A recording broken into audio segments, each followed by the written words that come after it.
Bien, bonjour à tous ceux qui nous écoutent aussi via Internet.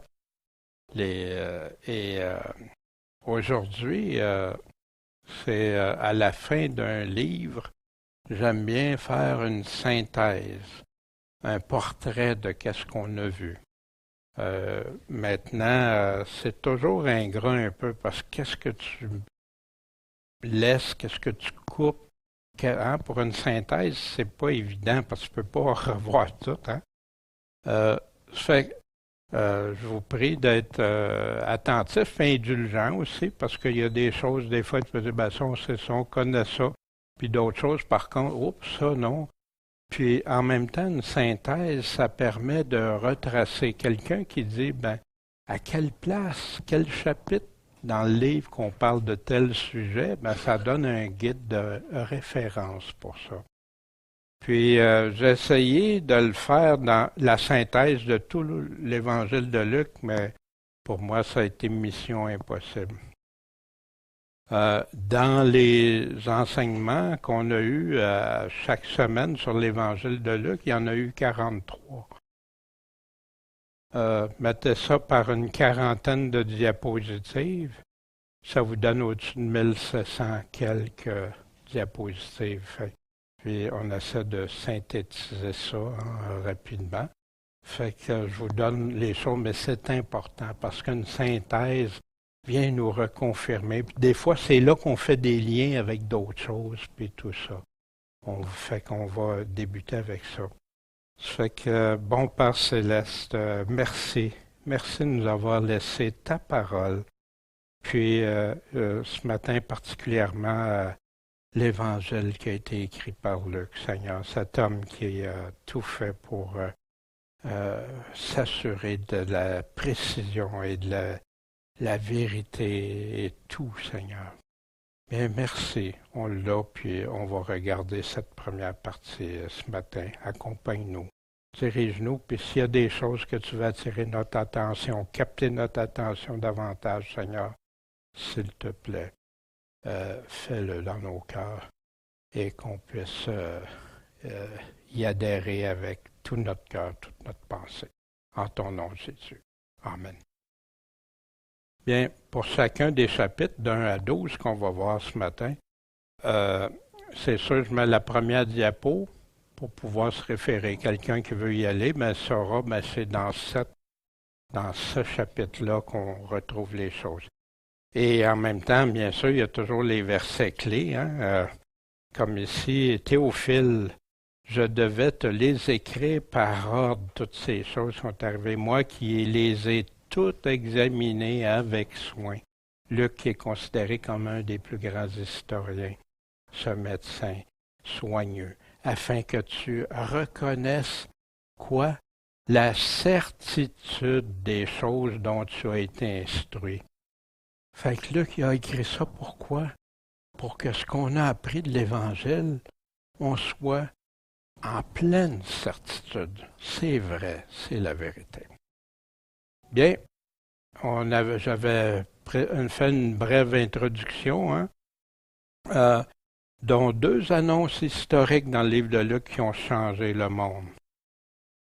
Le début de la réalisation des promesses d'un Messie, d'un Sauveur, puis de la bonne nouvelle de l'Évangile.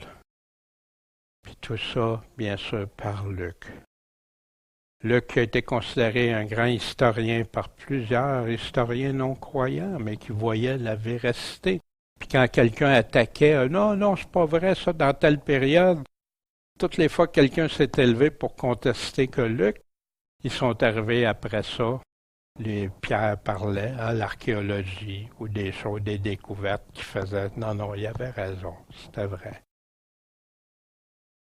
Il donne beaucoup de précisions sur la géographie, l'archéologie qui vient nous confirmer ces choses-là, les temps, époques. C'est précieux pour mieux comprendre, surtout pour un non-juif comme nous. Hein?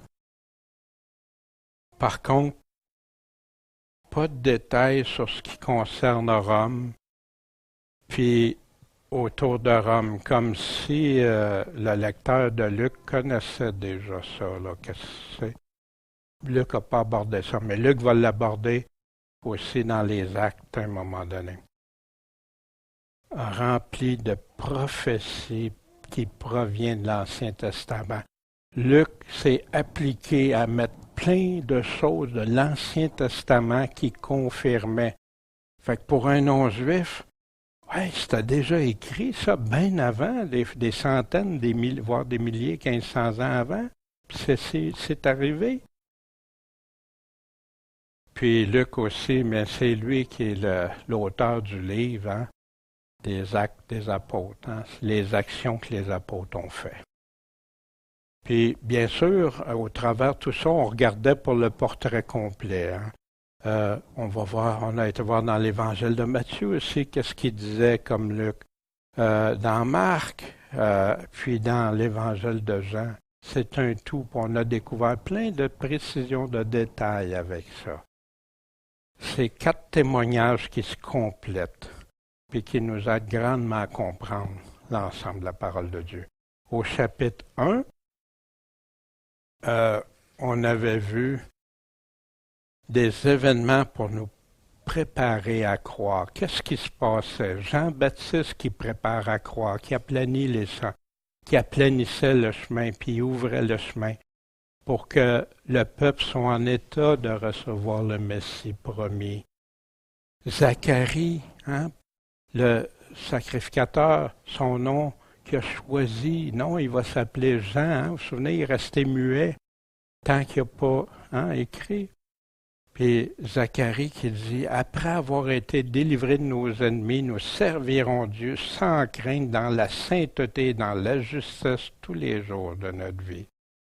Puis c'est ce à quoi l'Évangile du Seigneur nous amène. Puis pour nous, nos ennemis spirituels, hein, c'est différent de ceux que Israël avait à ce moment-là. Le but de Dieu, favoriser la conversion pour retirer son peuple de leurs péchés, puis amener toutes les nations à la sainteté en envoyant Jean. Puis, en premier, de reconnaître Jésus comme Seigneur et Sauveur, puis pour qu'il puisse régner éternellement. Mais ça commence chez les chrétiens, dans le cœur des chrétiens. On a vu aussi Marie qui est choisie par Dieu, hein? Cette jeune fille qui est devenue enceinte sans rien avoir fait, rien avec son fiancé, qui démontrait, qui prouve que ça vient de Dieu. Jésus a une naissance à part de tous. Au chapitre 2, on avait vu, bien sûr, vous voyez, chapitre 1, 56 à 2, 52. Fait que si vous recherchez des sujets, des thèmes, vous les avez. Le grand roi des rois de la maison de David qui visite son peuple, mais humblement parmi ceux que Dieu a trouvés justes. Quelle chose Jésus avec Marie, Joseph, humble, qui aimait Dieu et qui voulait servir Dieu, puis qui a visité la veuve fidèle qui servait Dieu jour et nuit, hein, âgée, dans les 80 ans, qui servait Dieu en jeûne, en prière. Puis qu'est-ce qu'elle faisait? Elle parlait de Jésus. Elle parlait de Jésus à tout le monde qu'elle pouvait. Elle est venue pour donner la connaissance du salut dans la rémission de leurs péchés, pour le servir dans la sainteté, dans la justice, en sa présence tous les jours. Pourquoi il y a des répétitions de choses? Parce que c'est ça qu'il nous parle dans ces chapitres-là, qui revient avec différentes personnes, qui étaient là pour la chute et le relèvement de plusieurs. Il y en a que ça va les faire chuter que Jésus soit venu, puis il y en a d'autres, ça va les relever, les ramener. Jésus qui a été contredit et rejeté, mais heureusement accepté et reçu. On nous parle aussi des pensées du cœur à découvert, hein? Que les pensées du cœur seraient mises à découvert par la lumière qui est Jésus-Christ. Siméon, hein, qui dit « Seigneur, Maintenant tu laisses aller ton serviteur en paix, selon ta parole. Pourquoi? Parce que mes yeux ont vu ton salut. De qui il parlait? Il a vu Jésus. Puis dans la parole, il avait vu que le Messie s'en venait. Puis il voyait que Dieu avait permis ça parce qu'il avait été convaincu qu'il verrait ça un jour. Les promesses de Dieu encore accomplies. Au chapitre 3, il a son vent dans ses mains, il nettoiera parfaitement son air, il va amasser le blé dans son grenier, mais il brûlera entièrement la paille au feu qui ne s'éteint pas. Oui. Promesse, avertissement, bonté et sévérité qu'on retrouve partout dans l'Évangile. Le début de l'Évangile au chapitre 3, c'est quoi? La repentance, le baptême, puis emporter les fruits. L'Évangile sans le baptême? Mais non, tout est parti de là, puis on a vu même dans les actes, tout, à chaque fois, il était baptisé. Sans repentance, sans porter les fruits, sans reconnaître cette voix du ciel qui disait « Tu es mon fils bien-aimé en qui j'ai pris plaisir ». Dieu, tout pour faire comprendre au peuple que le règne du Messie est à la porte, de se préparer en se repentant au travers le baptême, d'avouer, confesser leurs péchés, que le règne de Dieu débute par celui du ciel et non le règne terrestre, comme beaucoup de Juifs s'attendaient pour le règne terrestre avant.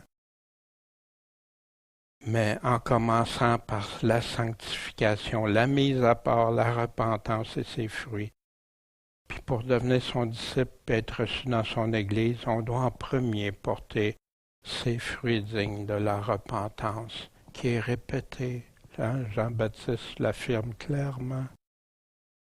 On a vu aussi la généalogie identifier l'origine du Messie. Dans Luc, jusqu'à Adam. Ça va jusqu'à Adam. Ça part de Jésus, ça va. Puis dans Matthieu, il part d'Abraham. Pour le juif, c'est important, partir d'Abraham. Mais même descendance de Jésus, du roi David et Abraham. On avait regardé mais ces généalogies-là qui démontrent d'où venait Jésus. Dans Matthieu puis Luc, on voit aussi que à partir de David, il y a la lignée de David, puis du côté aussi naturel, puis du côté légal, parce qu'il y en a qui avaient remarié aussi certains. Au chapitre 4, versets 1 à 15, il est écrit « L'homme ne vivra pas seulement de pain, mais de toute parole de Dieu. » On se souvient, tentation, quand Jésus était tenté. « Si tu es le Fils de Dieu, commande à cette pierre qui devienne du pain. » Jésus répond « Quoi? Il est écrit. L'homme ne vivra pas de pain seulement, mais de toute parole de Dieu. » Puis, il y a le malin l'a harcelé sur 3 points de vue pendant que Jésus était à son plus faible après avoir jeûné 40 jours. Mais après que Jésus a résisté, le Fils de Dieu imaginait, mais il a résisté. Qu'est-ce que le malin a fait? Il s'est retiré de lui pour un temps, parce qu'il revient à la charge après. C'est pour ça que nous, on doit rester aussi vigilants, veiller. Les tentations, c'est le piège du malin, même pour Jésus-Christ, le Fils de Dieu. Puis nous, notre vulnérabilité, est-ce que ça nous pousserait à tenter Dieu? Parce que le malin a voulu que Jésus fasse ça, tenter son Père. Est-ce qu'on a des interprétations, des préconçus qui pourraient aller vers Dieu a-t-il vraiment dit? Le malin avait agi dans le jardin d'Éden. Dieu a-tu vraiment dit? Aller chercher le doute, puis après ça, contredire Dieu. La nourriture de Dieu. Il y a des passages qui nous disent dans Ézéchiel, Viens, je vais te nourrir. Qu'est-ce qu'il donne? Ses paroles, sa parole. De quoi est-ce qu'on se nourrit? Est-ce qu'on le fait pour ne pas être influencé du malin, savoir comment lui résister? Qu'est-ce qui est écrit? Qu'est-ce que Dieu a dit? C'est ça que je dois croire. Puis avec ça, je vais gagner le combat. Est-ce que j'ai des pensées attachées aux choses des hommes plutôt que celles de Dieu? C'est ce que dans le chapitre 4 nous parle. Cette parole épurée, la parole pure, il n'y a rien de plus pur, il n'y a aucune scorie dans la parole de Dieu, sauf l'homme des fois qui a essayé de changer des choses dans la Bible. Toujours au chapitre 4, mais pour aller jusqu'au verset 44, Jésus qui déroule le livre d'Ésaïe, puis a trouvé l'endroit où c'était écrit « L'Esprit du Seigneur est sur moi.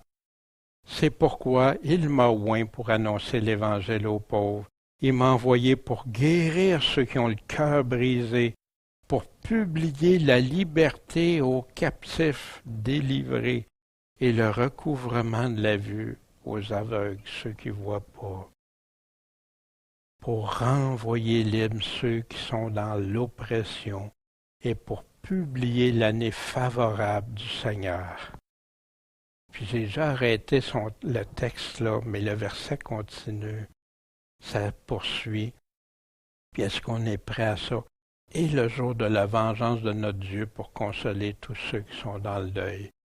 Sa deuxième venue, quand il va revenir, ça, il va faire ça. Mais Jésus s'est arrêté là parce qu'il y avait besoin de premièrement digérer la première partie. Et Jésus avec les esprits immondes, puis on voyait les esprits immondes, ce qu'ils faisaient avec les personnes, des réactions, des chutes à terre, de la force extraordinaire, toutes sortes de choses. Puis qui peut délivrer et les rendre impuissants, ces démons-là, ces esprits immondes? Puis ces mêmes démons qui ont dit à Jésus, qui connaissaient bien Jésus, « Es-tu venu pour nous perdre? Je sais qui tu es, le Saint de Dieu. » Les démons, ils croyaient, ils ont reconnu Jésus. Ils n'étaient pas sauvés pour ça, Non. Sa doctrine, quand il parlait, c'était avec autorité. Puis Jésus aussi qui agissait avec ceux qui croient en lui. Quand on voit partout, ça, pas juste au chapitre 4, mais quand les gens venaient puis avaient confiance en Jésus, ils croyaient que Jésus était capable, puis tout ça, Jésus le faisait pour eux. Mais on voit aussi beaucoup de réactions de ceux qui ne veulent pas accepter la doctrine de Christ, qui deviennent anti-Dieu, puis aussi anti-ceux qui apportent le message de Dieu. Jésus nous avertit de beaucoup de faux miracles et de doctrines de démons à la fin. Puis comment s'en prémunir? C'est important. On a abordé ces sujets-là. Qui aujourd'hui, les gens ne voient plus de malins, ne voient plus de démons, ne voient plus rien. Pourtant, c'est une époque, même les jeunes dans les films, dans tout, des jeux, des choses qui portent aux sciences occultes que Dieu avait dit non, à parler aux esprits, etc. Chapitre 5. N'aie pas peur, désormais tu seras pêcheur d'hommes vivants. Qu'est-ce qu'ils ont fait? Ils ont tout abandonné pour suivre Jésus. Quand Jésus a choisi ses disciples. Jésus attaqué parce qu'il avait dit à quelqu'un, tes péchés vont être pardonnés. C'est qui ça? Il prononce des blasphèmes. Dieu seul peut pardonner. Jésus réplique, afin que vous sachiez que le Fils de l'homme, Jésus, a sur terre le pouvoir de pardonner les péchés. Lève-toi et marche, qu'il dit au paralytique. Debout. Je te le dis, emporte ton lit. Devant tous. Avec quelle autorité est-ce qu'il parlait? Hein? Le chèque était signé, là, la signature de Jésus était là. Quand il disait quelque chose, ça se faisait. Puis il a démontré à plusieurs. Pourquoi et pour qui Jésus est venu sur la terre? Ce si beau passage. Ce ne sont pas pour ceux qui sont en santé, ce ne sont pas ceux qui sont en santé qui ont besoin d'un médecin, mais pour ceux qui se portent mal. Je suis venu appeler à la repentance, non les justes, mais les pécheurs. Quel était le remède du grand médecin? Son traitement, la repentance. Repens-toi, arrête, qu'est-ce que tu as fait de mal devant Dieu, qui a offensé Dieu et ton prochain sûrement. Repens-toi. Mais plusieurs en ont été offensés de même de ces paroles-là. La prière et le jeûne, toujours ensemble, reliés ensemble. Le mot jeûne est même disparu de beaucoup de versions modernes de Bible, ils ont enlevé le mot jeûne. Pas mélanger les autres nouvelles et vieilles ensemble, parce qu'il va arriver des dégâts. Au chapitre 6, à vous qui m'écoutez, aimez vos ennemis qu'on a au chapitre 6. Faites du bien à ceux qui vous haïssent, bénissez ceux qui vous maudissent et priez pour ceux qui vous outragent. Parole impensable du point de vue humain qui n'a pas l'amour de Dieu, qui n'a pas l'Esprit de Dieu, mais tellement vivant pour ceux avec l'Esprit de Dieu. Une puissance qui guérissait tous ceux qui allaient à Jésus. Il guérissait, on a plein de récits. C'est là qu'on parle aussi du sabbat second, premier qu'on a défini dans cette section-là. Faire le bien ou le mal? Qu'est-ce qui est mieux de faire un jour du sabbat? Puis Jésus qui nous a donné sa liste de sauver ou laisser périr. Jésus qui a choisi ses vrais apôtres, tous nommés, on va le voir. Pardonner à tous est essentiel si on veut être pardonné par Dieu. Jésus dit de s'oublier soi-même. S'oublier soi-même par amour de son prochain, comme Jésus a fait pour chacun de nous. C'est ce qu'il a fait. Il s'est oublié soi-même parce qu'il ne serait pas mort sur la croix sans ça. On va voir les deux listes de Jésus qui sont déterminantes pour notre avenir avec lui. Les apôtres de Jésus, que Jésus a tous appelés, a tous choisis, il les a emmenés à lui. Puis ses disciples, n'aie pas peur, désormais tu seras pécheur d'hommes. Ils ont tout abandonné pour le suivre. Matthieu, tous, chacun, Philippe. Puis ces fameuses deux listes qu'on avait regardées, la liste blanche, quand est-ce qu'on peut être heureux selon Jésus, qu'on le sera au futur? Si tu es dans la pauvreté, si tu as faim, si tu pleures, si tu partages, tu donnes même, si quelqu'un te force à le faire. Quand tu aimes tes ennemis, même s'ils te font du mal, toi tu fais du bien, tu bénis, tu pries pour eux autres. Quand on fait ce qu'on aimerait qu'on fasse pour nous-mêmes, aux autres. Sans attendre, sans retour pour essayer. Donne sans penser à recevoir. Pardonner comme tu veux être pardonné, pas condamner. Il y a une différence entre condamner puis dénoncer des choses, puis condamner les œuvres de ténèbres ou condamner des personnes à la place de Dieu. C'est pas pareil. Puis, on va recevoir, on va être mesuré devant Dieu, jugé devant Dieu, comme on aura calculé, fait, puis obéi. Mais ça liste à noir. Quand Jésus dit malheur à ceux-là, quand tu es riche dans l'abondance, rassasié, puis que tu es égoïste, ton argent, quand tu ris pendant que les autres pleurent, toi, hein, tu es au-dessus de tout ça, puis tu vois les gens souffrir. Quand glorifié par les hommes, wow, les hommes me mettent sur un piédestal.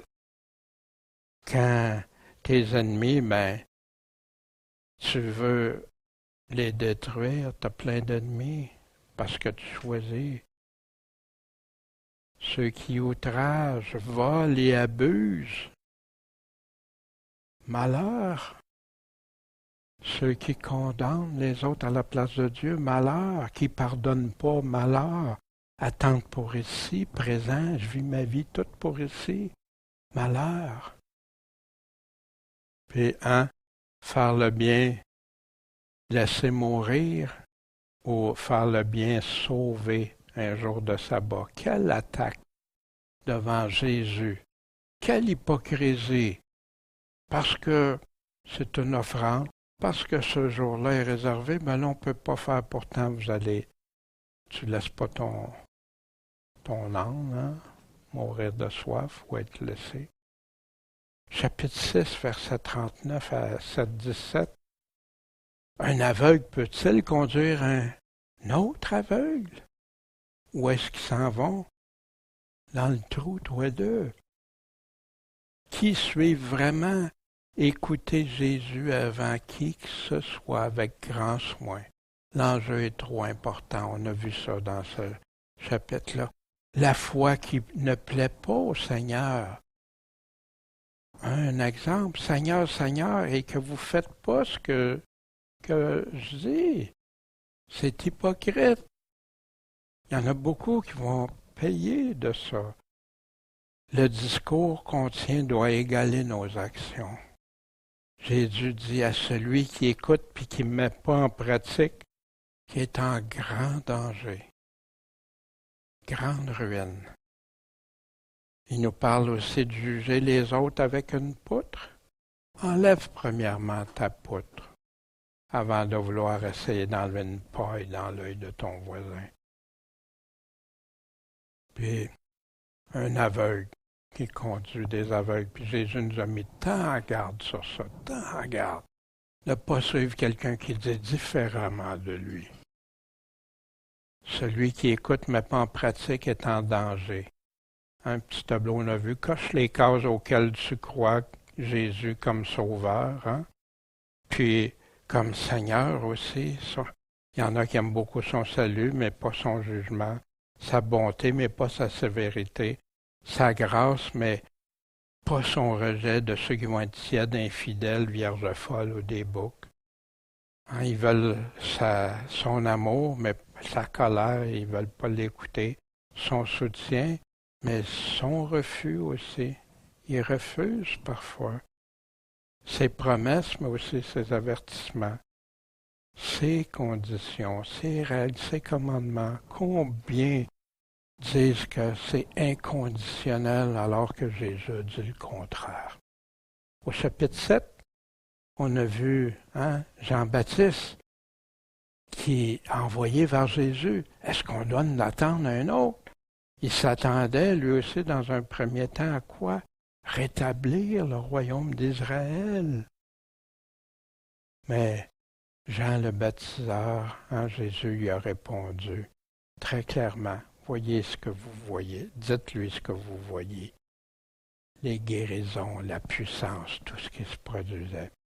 Jean le baptiseur est plus grand qu'un prophète, Jésus nous dit. Mais Jésus voit ceux et celles de son royaume encore plus grands que le grand prophète.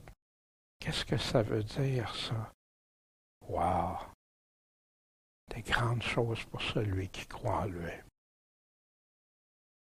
Le baptême, commandement du Seigneur, devenu facultatif selon certains, serait plus relié au salut, alors que Jésus dit celui qui sera qui croira et sera baptisé sera sauvé.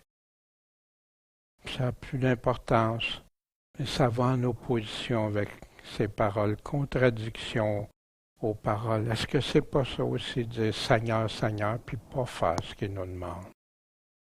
Pourtant, il y en a qui disent, oui, oui, il faut que tu te fasses baptiser, hein, puis les églises ont comme position, ben, si tu n'es pas baptisé, tu ne peux pas participer, par exemple, au repas du Seigneur ou à d'autres choses, des affaires. Pourquoi? Parce que l'Église, c'était tout ça. Mais, qu'est-ce qu'il en fait? Mais pour ça, non, non, c'est pas relié à ton salut. On a regardé ça. La femme, ses péchés sont en grand nombre, ils ont été pardonnés.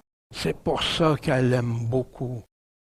Ceux qui ont peu de péchés, souvent vont aimer moins, mais ceux qui ont vu la gravité, la conséquence, tout ça, qu'est-ce que tu fais quand tu as délivré, pardonné, puis délivré de ça? L'amour grand. Celui à qui on pardonne peu aime peu. Après, il a dit, ta foi t'a sauvé. Va-t'en en paix. Elle s'est repentie de ses péchés, c'est-à-dire elle n'a pas seulement regretté, elle a cessé ses péchés. Les grands pécheurs peuvent être pardonnés, puis aimer Dieu davantage. Et d'ailleurs, tu le vois, ça, chez des personnes qui ont tellement de passion pour Dieu après avoir été si grands pécheurs. Puis, si Dieu le pardonne, toi, est-ce que tu es capable de leur pardonner à ceux qui se repentent, qui viennent au Seigneur? Il y en a qui ont rejeté pour leur perte le dessein de Dieu. Hein? Jésus qui dit, celui qui écoute et ne met pas en pratique est semblable à un homme qui a bâti sa maison sur la terre. Hein? Puis quand la violence, la tempête est arrivée, la ruine a été grande. Puis les hommes disent, ben c'est pas obligatoire, nécessaire d'obéir à ces commandements. Quelle tristesse pour être sauvé. Tu veux être légaliste, certains ajoutent. Juste croire suffit. L'obéissance est importante, mais pas essentielle pour être sauvé. Tu peux croire sans lui obéir. Ça, j'entends ça à la radio régulièrement quand j'écoute des postes chrétiens. Des grands théologiens qui connaissent mieux l'Évangile que Jésus. Ils sont plus brillants que ce que Jésus même, celui qui dit qu'il est leur maître, qui est leur sauveur. La foi en Jésus, hein, le salut, la foi, la confiance, la repentance, l'obéissance. Puis, dans ça, une première chose d'obéissance, de se faire baptiser, de se repentir et de se faire baptiser. Il devient notre Seigneur, le maître de notre vie. Mais si je suis déjà prête à le rejeter dans ces premières choses. Hein. Au chapitre 8 jusqu'au verset 21, des grandes responsabilités, ceux qui parlent au nom de Dieu, ceux qui disent qu'ils prêchent au nom de Dieu, les docteurs, les scribes, tout ça, et ceux qui l'écoutent. C'est une responsabilité partagée, on avait vu ça. Jésus qui annonce la bonne nouvelle du royaume de Dieu avec ses 12 apôtres. On a les critères d'un cœur bon et honnête. Puis comprendre la parole, on a vu ça dans la parabole du semeur et les 4 terrains. Porter et multiplier des fruits pour Dieu, persévérer. Jésus qui nous dit, prenez donc garde à la manière dont vous écoutez. Pourquoi? Parce qu'on va donner à celui qui a, mais pour celui qui n'a pas, on va lui ôter même ce qu'il croit avoir. Beaucoup vont penser qu'ils sont sauvés. Mais Jésus dit, c'est pas tous ceux qui m'appellent Seigneur, Seigneur. Jésus dit à tout le monde, quand on lui a posé la question qui est ma mère, mes frères, sa mère, ses frères voulaient le voir. Ma mère et mes frères, c'est qui? Ce sont les gens qui écoutent les paroles de Dieu, puis qui font quoi? Lui obéissent, font pas juste l'écouter. Ceux qui comprennent l'Évangile savent que Jésus doit être leur Seigneur pour être leur Sauveur. cacher la lumière sous un boisseau ou la mettre en évidence. La parabole de semeur, une première catégorie qui écoute la parole. Il l'écoute, mais il laisse le malin prendre la place puis remplacer. Ça n'a aucun effet. Le deuxième est superficiel, il accepte avec grande joie au début, mais quand ils sont éprouvés, ils abandonnent la foi, ils apostasient. C'est ça que Jésus nous parle. Dans la troisième catégorie, une foi sélective, partagée, les choses de cette vie deviennent plus importantes, les inquiétudes, les affaires de la vie courante. Puis, pas de fruits, aucun fruit mature. Puis la dernière terre dans laquelle la parole de Dieu tombe, dans un cœur bon et honnête, qui porte une grande attention à ce que Dieu dit, qui porte des fruits avec persévérance, comprennent et suivent Jésus.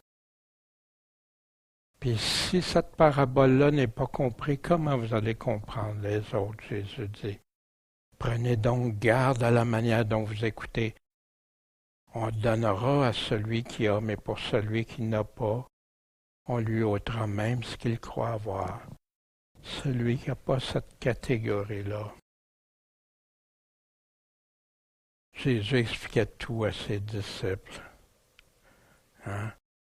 Ceux qui écoutent la parole de Dieu, qui la mettent en pratique. Puis combien de fois Jésus nous a dit que celui qui a des oreilles entende. Au chapitre 8, 22 à 56.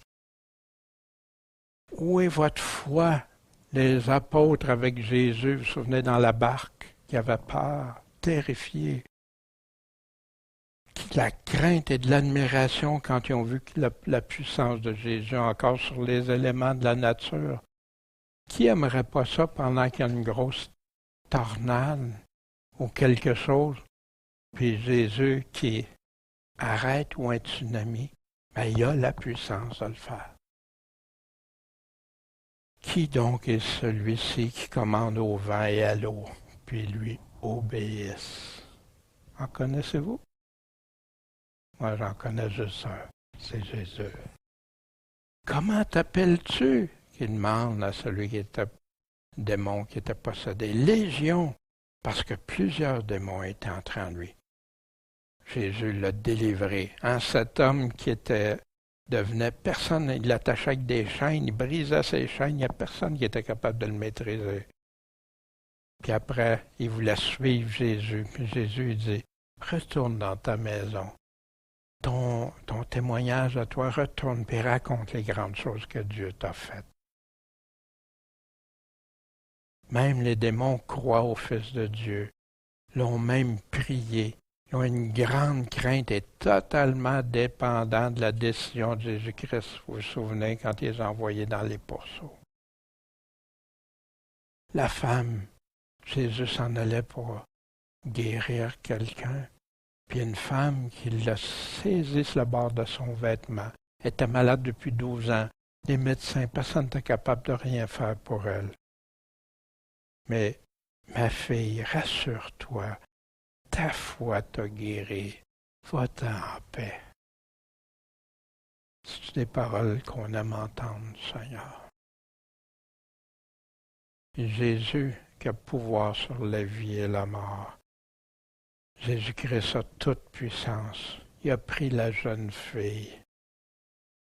Puis qu'est-ce qu'il a dit? Enfant, lève-toi. Puis son esprit revint en elle. Le pouvoir sur la vie, la mort, la résurrection. Au chapitre 9, versets 1 à 36, Jésus qui envoie ses 12 apôtres, puis leur donne puissance, autorité sur tous les démons pour guérir des malades, annoncer le royaume de Dieu. En passant, Judas en faisait partie. Jésus qui a nourri les 5000 hommes, plus femmes, enfants, quelle grande! Jésus qui a été transfiguré, puis on est impressionné de ce passage, mais ce qu'il y a de plus impressionnant, c'est qu'il y a une voix qui est sortie de la nuée, qui a dit quoi? C'est ici mon Fils bien-aimé, Jésus-Christ. Écoutez-le, écoutez-lui, écoutez-le suivre Jésus-Christ. Jésus qui nous dit, ceux et celles qui garderont leur vie pour l'éternité renoncent à eux-mêmes, prennent leur croix, laissent Jésus prendre la place et régner sur leur vie. On a ça au chapitre 9 de Luc. Puis ils n'ont aucunement honte ni de Jésus-Christ, ni de ses paroles. Les autres vont perdre leur vie, même s'ils croient l'avoir, ceux qui ne suivent pas ce que Jésus dit. Jésus à ses apôtres, qui dites-vous que je suis? Pierre, tu es le Christ de Dieu. Jésus qui annonce qu'il doit souffrir beaucoup, rejeté par les principaux chefs, mis à mort, mais qui va ressusciter le troisième jour. Pour être son disciple, c'est un choix, une décision à prendre. Puis renoncer à soi-même en premier. Puis Dieu est en premier. Puis les autres, jamais avoir honte de Jésus, de ses paroles, prendre sa croix, mourir à soi-même, chaque jour, Jésus nous dit. Le suivre, l'aimer, l'obéir, être prêt à tout, même à mourir par amour pour lui. Mais ceux qui meurent, qu'est-ce qu'il dit? Vous ne mourrez pas, il va donner la vie pour toujours. Au chapitre 9, 37 à 62. Laisse les morts ensevelir les morts, mais toi va annoncer le royaume de Dieu. Le manque de foi et de prière, de jeûne met un frein à la puissance de Dieu de se réaliser. Vous vous souvenez les apôtres qui avaient essayé de guérir, puis ça n'avait pas marché. Jésus a repris fortement l'esprit immonde, puis a guéri l'enfant. Puis tout le monde était étonné de la puissance de Dieu. Pas comme des exorcistes qui essayaient de faire des choses, puis que ça tourne au vinaigre. Puis, tout ça, non. Jésus avec autorité, c'est ça. C'est ça. Selon Jésus, le plus grand doit être comme un enfant. En souvenir, fait venir un enfant près de lui. Puis, celui d'entre vous tous qui veut être le plus grand, mais qui soit comme le plus petit, comme ses enfants. C'est lui qui va être grand. Pour suivre Jésus, prêt à aller où il le veut, sans même penser au confort ou à ses possessions. Vous vous souvenez quand moi avant faut que je fasse ci, avant faut que je fasse ça. Prêt à tout renoncer quand il le faut. Il ne dit pas à tout le monde, mais renonce tout puis fais tout. Non. Dieu a un timing. Puis il y a des choses. Mais si tes biens sont plus importants, si ta vie ici est plus importante, quand il le faudra par amour pour lui, l'aimer de tout notre cœur, s'engager à son service, sans regarder en arrière, ni regret. Celui qui regarde en arrière n'est pas digne de mon royaume, n'est pas propre pour mon royaume. Seigneur, ils ne veulent pas t'accueillir. Tu veux-tu, on va faire descendre le feu du ciel sur eux autres. Ça nous arrive-tu, nous autres? Dieu, tu vois pas qu'est-ce qu'ils font, là, regarde. Jésus répond, mais quel esprit t'anime? Le Fils de l'homme n'est pas venu pour faire périr les hommes, mais les sauver. Il veut les amener à la repentance. Pour ça, en faisant du bien à nos ennemis, il y en a qui réfléchissent, il y en a qui se convertissent après, qui regrettent, qui se repentent. Œuvrer pour Jésus, pas contre lui, d'être avec lui. Les enseignements et conditions pour suivre Jésus, prêt à laisser sa vie de confort à toute condition pour le suivre comme Seigneur, abandonné. Laissez les excuses, faut que j'aille enterrer les morts. Laisse les morts enterrer les morts. Les excuses, les délais, les à plus tard. Pas de suite, pas de suite. Toi, va annoncer le royaume de Dieu. Va annoncer la vie éternelle. Pas de retour en arrière, seulement vers l'avant. avancer vers la vie et non reculer parce qu'est-ce qui nous tenait enchaînés avant. Et l'engagement d'une nouvelle vie vers le royaume de Dieu. Aussi, on a vu au chapitre 10 jusqu'au verset 42. Qu'est-ce que je dois faire pour avoir la vie éternelle? Tu aimeras le Seigneur, ton Dieu, de tout ton cœur, ton âme, ta force, toute ta pensée, puis ton prochain comme toi-même. Jésus a répondu, tu as mal répondu, tu as bien répondu. Fais cela et tu vivras. En ce que Jésus leur a dit à ceux qui veulent obtenir la vie éternelle, pour hériter cette vie. Qu'est-ce qui est écrit, hein? Aime le Seigneur ton Dieu, tout ton cœur, toute ton âme, toute ta force, toute ta pensée, ton prochain comme toi-même. Fais cela et tu vivras. Pourquoi je me permets de répéter ça? Parce que c'est majeur. Il y en a qui font abstraction de ça. Cette synthèse des commandements de Dieu pour nous, des commandements de Jésus pour nous. Ceux qui m'aiment obéissent à mes commandements. Jésus qui a envoyé les disciples comme des agneaux au milieu des loups. Il sait les dangers. Ceux qui vont vous écouter m'écoutent.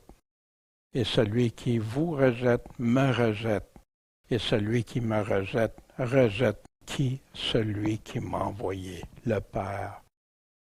Mais dans ça, Jésus s'est assuré que ses apôtres disaient ce que Jésus lui-même avait dit. Pas leur pensée, pas leur idée ou théologie ou etc. Mais ce que Jésus disait. Les 70 disciples reviennent avec joie. Après. Puis là, waouh, hey, c'est extraordinaire, Seigneur, le pouvoir que tu nous as donné, l'autorité, puis tout ce que ça fait. Mais réjouissez-vous plutôt de ce que vos noms sont écrits dans le livre. Puis Jésus qui dit, je te loue au Père, Seigneur du ciel et de la terre, de ce que tu as caché ces choses aux sages et aux intelligents de ce monde, qui se pensent supérieurs sans Dieu, et que tu les as révélées aux enfants, à ceux qui deviennent tes enfants. Pourquoi Jésus parle du Samaritain? Pour répondre à la question, mais qui est mon prochain? Celui qui avait dit, qu'est-ce que je vais faire pour être ta vie éternelle? Puis qu'il faut que tu aimes ton prochain comme toi-même. Puis c'est qui ton prochain après? À qui tu penses? C'est celui qui a exercé la miséricorde. Et il y a un Samaritain qui n'aimait pas du tout envers lui. Jésus lui dit, va, puis toi, fais la même chose. Ce passage, souvenez, Marthe, Seigneur, je suis tout seul à faire, à tout préparer, regarde ma sœur. Marthe, Marthe, tu te mets en peine et tu t'agites pour beaucoup de choses. Mais une seule est nécessaire, une seule est essentielle. Et Marie a choisi la bonne part qui lui sera jamais ôtée. Il n'est pas en train de dire qu'on n'a pas de tâche à faire, tout ça, mais Jésus est là. Viens écouter Jésus, assis-toi au pied de Jésus, écoute ce que Jésus a à dire. Ça, là, si tu l'écoutes et tu mets ça en pratique, ça ne te sera jamais enlevé. Mais tout le reste va tout finir par disparaître. Où tu mets tes priorités. Le fondement de la vie. On avait vu l'interprétation de la parabole du bon Samaritain, selon Augustin, théologien appelé père de l'Église catholique et de l'Église protestante, d'où viennent les protestants, dont Luther. Et tout ça se basait, qui donne des interprétations abracadabrantes. L'homme qui descendait de Jérusalem à Jéricho, c'est Adam, etc. Puis l'hôtelier, c'est Paul. En tout cas, on avait regardé ça, mais... Puis moi, ce qui est le plus dévastateur, c'est que des gens se servent d'Augustin pour expliquer la grâce, quand ils ne comprennent même pas les paroles simples de Jésus, qui était « Qui est mon prochain ?» Chapitre 11, jusqu'au verset 30. Hein? Demandez et on vous donnera. Demandez à qui? Hein? Au Père. Cherchez et vous trouverez. Cherchez où? Dans ce que Dieu nous a dit. Frappez et on vous ouvrira. Père, Père. Car quiconque demande reçoit et qui cherche trouve et on ouvrira à celui qui frappe. Jésus, enseigne-nous à prier. Hein? Ce notre Père que la planète connaît. Mais pas en répétition, mais en comprenant bien ses paroles, puis pourquoi on le dit. Jésus qui nous dit aussi, hein, vas-tu donner un scorpion, etc., à son fils, il demande à manger, ou une pierre, etc. Si donc vous qui êtes mauvais savez donner de bonnes choses à vos enfants, hein, nous autres, on n'est pas... Qui de nous peut dire que je suis parfait, non? Mais combien plus votre Père céleste va donner l'Esprit Saint à ceux qui lui demandent. Cette nouvelle naissance qu'on a besoin avec lui, qu'on a besoin dans notre vie pour nous diriger, nous guider. Mais si je chasse les démons par le doigt de Dieu, c'est donc vrai que le règne de Dieu est venu à vous. Une autre preuve que Jésus donnait. Celui qui n'est pas avec moi est contre moi. Quelle phrase que j'aimerais pas que Jésus me dise. Daniel, tu as été contre moi. J'en tremble juste à y penser. Et celui qui n'assemble pas avec moi, disciple. Assembler avec lui, c'est assembler avec ce que lui nous dit, pas ailleurs. Lorsqu'un esprit immonde est sorti d'un homme, il s'en va d'un lieu aride, hein, des déserts, il cherche du repos, il n'en trouve pas, puis il dit, je retournerai dans ma maison d'où je suis sorti. Hein. Puis quand il vient, il la trouve balayée, ornée, hein, en ordre. Il prend avec lui cet autre esprit pire que lui, et il entre et il demeure.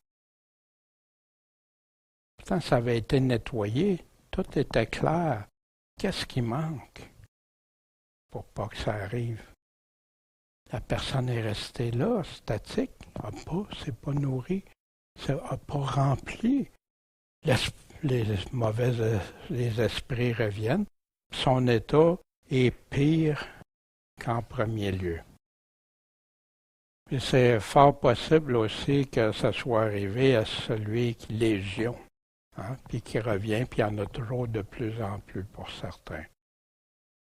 Mais aujourd'hui, ben non, ça n'existe pas, ça, c'est des fables pour plusieurs. Heureux les flancs qui t'ont porté et les mamelles qui t'ont allaité. Hein, il parlait de Marie, mais Jésus répond, heureux plutôt ceux qui écoutent la parole de Dieu puis qui la mettent en pratique. Voyez-vous, c'est ceux qui... Jésus n'a pas dénigré Marie, loin de là. Mais il a remis les pendules à l'heure. Mais sa mère a écouté la parole de Dieu puis elle l'a mis en pratique. Fait qu'elle aussi, elle peut dire heureuse. Elle était là partout avec Jésus, qu'on apprend surtout les derniers moments de sa vie. Mais, c'est ça. Seigneur, enseigne-nous à prier, demander, chercher, frapper. Vous allez recevoir, vous allez trouver, puis on va vous ouvrir. Puis Dieu agit son demande humblement, en lui faisant confiance. Il va nous donner ce qu'il y a de mieux, pour qu'on a vraiment besoin. Chapitre 11, versets 30 à 42. Les hommes de Nénive s'élèveront au jour du jugement contre cette génération, puis vont la condamner au jugement. Pourquoi? Parce qu'ils se repentirent à la prédication de Jonas. Puis voici, ici, il y a plus que Jonas, Jésus-Christ. Jésus qui répond à cette race qui demande des miracles. Hein? Il y en a qui c'est les miracles, ils ont soif juste de ça. Cette race méchante demande un miracle, il n'en lui sera pas donné d'autre que celui du prophète Jonas. Pourquoi? Parce que comme Jonas a été un miracle pour les Ninives, vite, le Fils de l'homme en sera un pour cette génération. Jonas, ce n'est pas une légende, Jésus nous le confirme. Jésus qui nous parle, personne n'allume une lampe encore pour la mettre sur un lieu caché, mais sur un chandelier, pour que ceux qui entrent voient la lumière. Donc, prends garde que la lumière qui est en toi ne soit que ténèbres. Assure-toi, c'est de la lumière. Malheur à vous, pharisiens, qui payez la dîme de l'amande, de la rue et de toutes sortes d'herbes, tout en détail, tandis que vous négligez la justice et l'amour de Dieu. Oui, il fallait faire ça, de remettre à Dieu les prémices, sans néanmoins négliger les autres.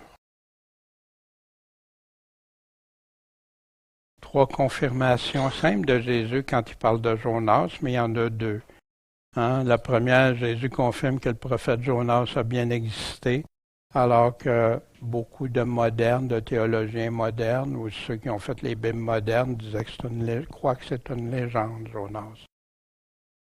Comme Jonas a été un miracle pour les Ninivites, mais on va l'être la génération de Jésus qui a vu Jésus qui était pour mourir. Puis ce miracle-là, c'était 3 jours et 3 nuits.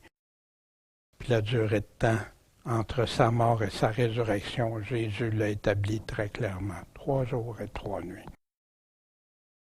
Chapitre 11, versets 43 à 12-34. On a revu récemment encore, Jésus en a parlé à différentes reprises, mais on a vu à partir de la chronologie des aromates pour la crucifixion pour 3 jours et 3 nuits. On a vu malheur à vous, ceux qui veulent occuper les premières places dans les églises, dans les places publiques. Malheur aux docteurs qui ont pris la clé de la connaissance. Et quand Jésus a dit « Je te remets les clés du royaume à Pierre », de quoi il parlait? C'est quoi les clés du royaume? L'Évangile, la repentance, repentez-vous, croyez, convertissez-vous, faites-vous baptiser et obéissez. Puis vous n'y entrez même pas vous-même. Puis en plus, vous empêchez ceux qui voudraient rentrer. Combien de faux ont guidé des gens ailleurs que qu'est-ce que Jésus a dit, en leur promettant la liberté, la vie éternelle et tout. Jésus, par-dessus tout, avant tout, gardez-vous du levain des pharisiens. Puis ici, il en donne une description, l'hypocrisie. Puis il dit qu'il n'y a rien de caché, il n'y a rien qui ne sera pas découvert. Il dit à vous, mes amis, ne craignez pas ceux qui tuent le corps, mais après peuvent rien faire de plus. Ça s'arrête là. Voici qui vous devez craindre, celui qui a le pouvoir sur la vie et la mort et qui a le pouvoir d'envoyer dans la géhenne. C'est lui qu'on doit craindre. Jésus dit, je vous le dis. Confessez Jésus devant les hommes, puis Jésus confessera, avouera, mettra clair, oui. Mais aussi celui qui me reniera devant les hommes sera renié. Veillez, priez. Jésus dit que ceux qui auront blasphémé contre le Saint-Esprit ne seront pas pardonnés. C'est ça pourquoi, vous vous souvenez? Parce qu'il disait que Jésus avait un esprit de démon, le Fils de Dieu. Puis c'était par l'autorité de Satan qui faisait ses miracles, tout ça. Wow! C'était l'Esprit Saint de Dieu qui faisait ça. pas le démon. Gardez-vous avec soin de l'avarice. L'argent, l'amour de l'argent, l'amour avant Dieu, avant les autres. Puis vous vous souvenez, celui qui avait amassé beaucoup, Jésus prend cet exemple. Ah, j'ai amassé plein de choses, je vais me construire dans d'autres places, puis tout ça. Insensé, ton âme te sera redemandée. Jésus nous dit, où ton trésor est, où ce que ton cœur aime est, c'est là que ton cœur va être. Puis le trésor inattaquable, c'est ceux que tu amasses pour en haut, pas ceux sur la terre. Des inquiétudes, inquiétez-vous pas, même les petits oiseaux, je le sais, j'en occupe.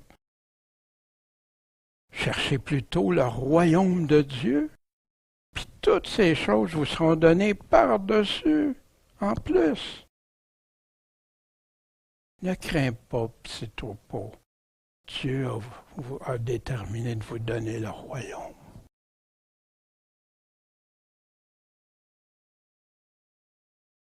Chapitre 12, 35 à 59.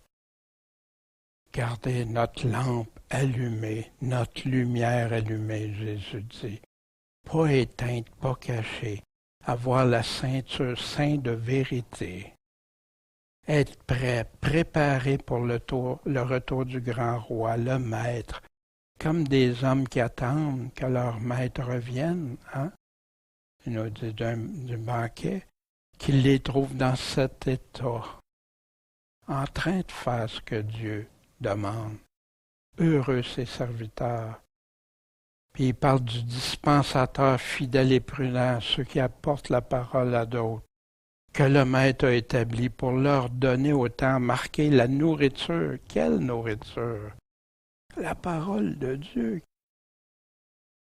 Donc vous soyez prêts, car Jésus va venir à l'heure que vous ne pensez pas.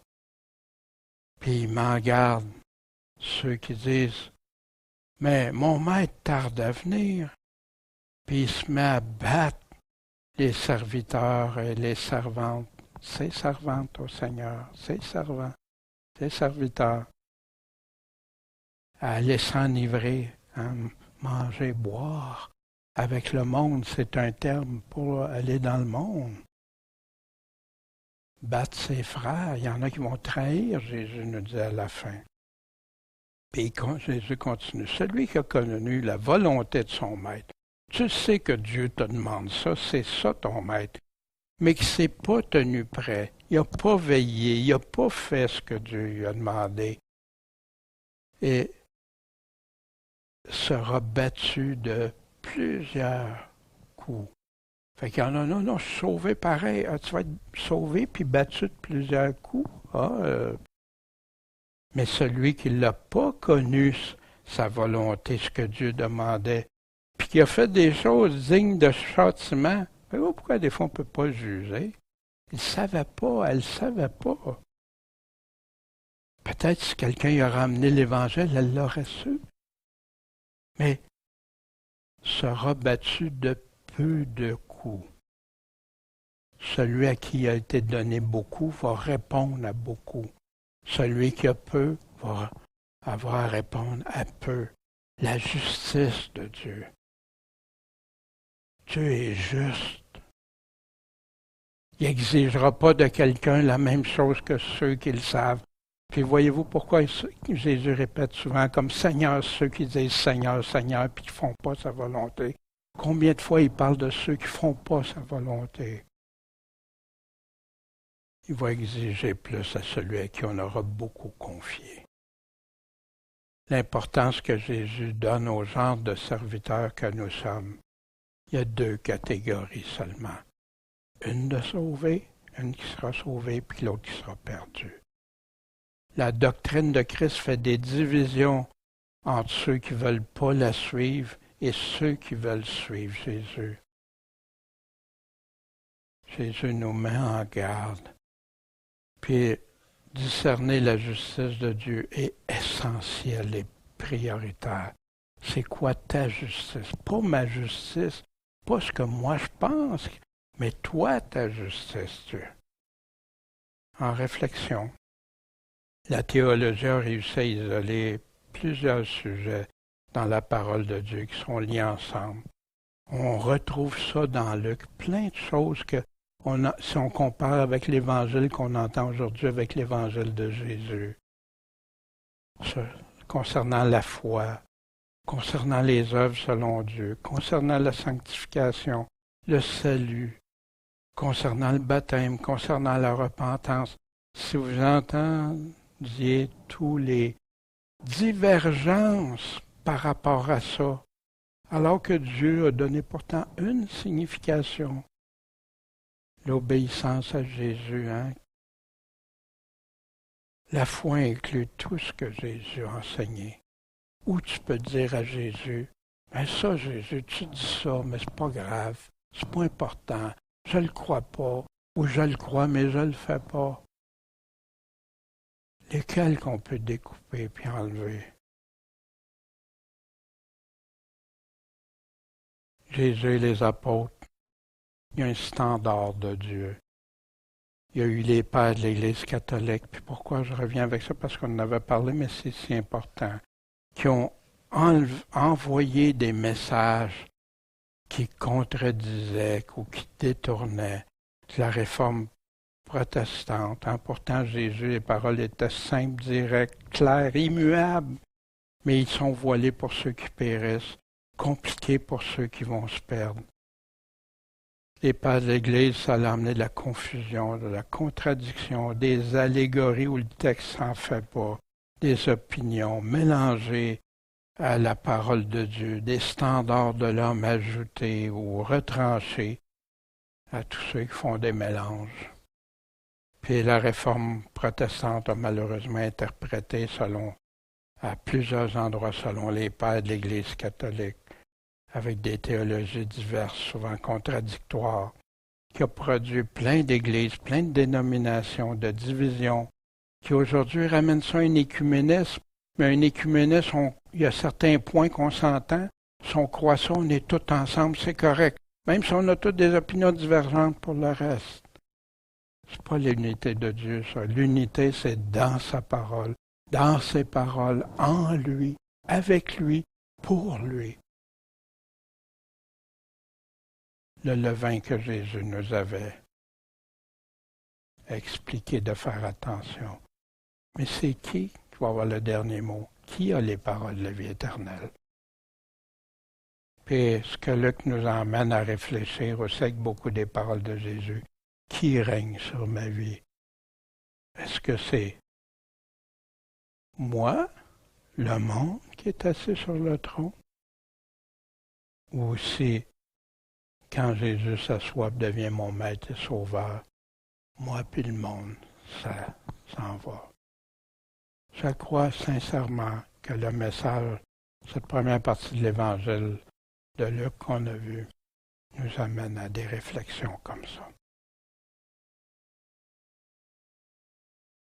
Bien, la semaine prochaine, on continuera la deuxième partie, voir les chapitres 13 à 24. Je vous remercie de votre attention. Mon Père Céleste, merci pour ce que tu nous laisses, puis on veut te suivre, on veut aller avec toi, Seigneur. Donne-nous cette sagesse, puis attire des gens qui veulent ta vérité dans ce temps si difficile, à ce que la vérité prenne la première place. Merci Jésus, Maître et Sauveur. Amen.